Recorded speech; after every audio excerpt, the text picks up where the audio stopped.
மீனராசிக்காரர்கள் காதல் விஷயத்துல எப்படி இருப்பாங்க?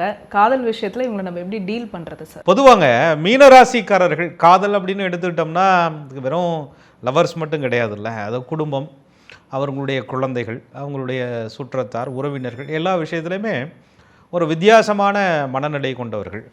அதாவது உறவாக இருக்கலாம், அது நண்பராக இருக்கலாம், யாராக இருக்கலாம். மீனராசிக்காரவங்க டைம் பாஸ், நமக்கு ஒரு பொழுது போல் இன்றைக்கி ஒரு 1 ஹவர் ஃப்ரீயாக இருக்காங்க, போய் ஒரு அரட்டையை போட்டு வருவான் அப்படின்றது இருக்காது.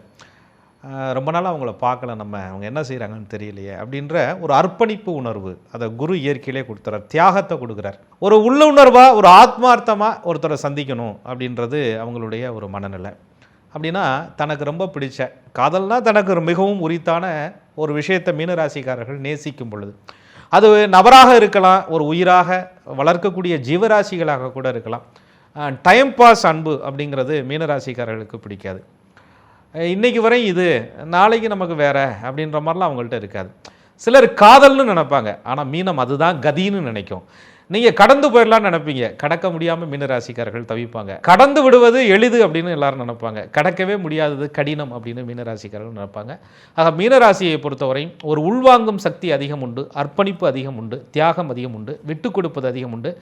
விட்டு கொடுப்போர் கெட்டு போவதில்லைன்னு சொல்கிறாங்க. ஆனால் மீனராசி என்னமோ விட்டு கொடுக்கறதுனால தான் அதிகமாக கெட்டு போகுதோ அப்படின்னு சில நேரங்களில் நினைக்க தோன்றும் அவர்களுக்காகவே.